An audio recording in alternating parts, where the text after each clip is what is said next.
You are stuck in traffic. You are at the gym.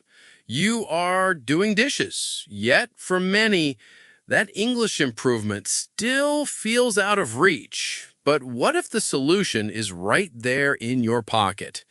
Today, we are looking at why English learning podcasts are becoming a secret weapon for millions of learners and how to use them to get real results.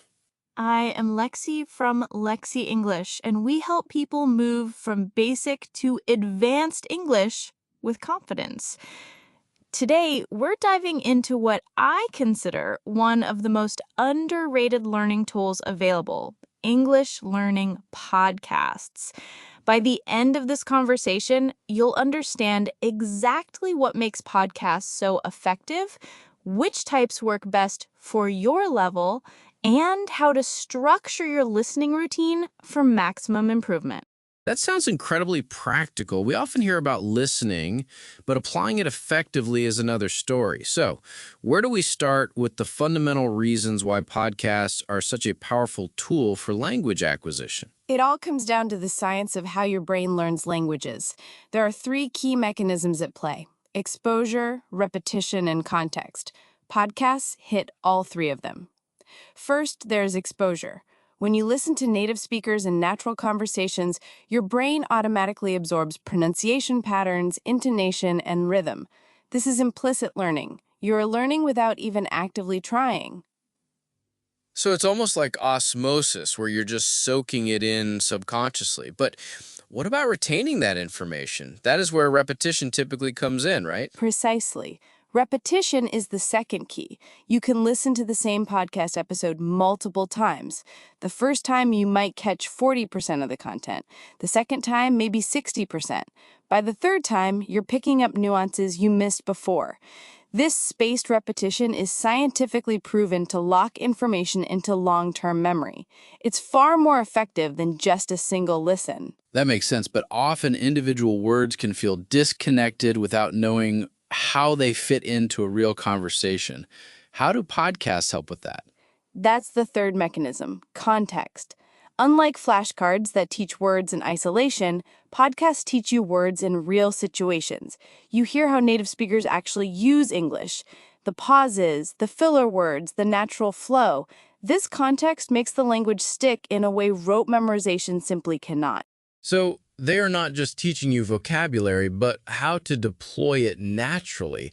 Given the sheer volume of podcasts out there, how do listeners navigate and choose the right ones for their current English level? Not all podcasts are created equal for learners. I have identified 5 types that work best. For beginners, A2 to B1 level, conversation-based podcasts are ideal. You hear natural speech patterns and real vocabulary, which teaches your brain how conversations flow. The best way to use them is to listen once without subtitles, then again with a transcript, and try repeating key phrases. That is a solid approach for building foundational listening skills. What about focusing on the mechanics of the language, like grammar? For A1 to B1, grammar and explanation podcasts are excellent. They break down rules and connect them to real usage, making abstract concepts concrete. Take notes on the main rule and find 3 examples in your daily life that match it. Then there are vocabulary and idioms podcasts, which are useful for all levels. They provide spaced repetition of vocabulary in context. The goal is to learn 5 to 10 new words consistently each week. Listen during your commute, write down the word, and use it in a sentence that day. That consistent practical application seems crucial. How do podcasts help engage learners beyond just the basic elements? Storytelling and narrative podcasts for B1 to B2 learners are fantastic for engagement. Stories are memorable, and your brain naturally wants to follow the narrative, keeping you engaged longer. Listen for the main story first, then the details, then retell the story in your own words. Finally, for advanced learners, B2 and above, interview and discussion podcasts are great.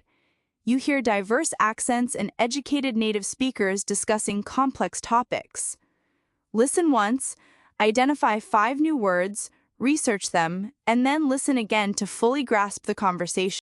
That provides a clear progression, matching podcast types to different proficiency levels.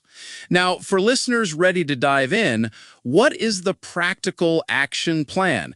How do they truly integrate this into their routine? There are 4 main steps. First, choose your level honestly. Do not jump ahead. It is frustrating and will make you quit.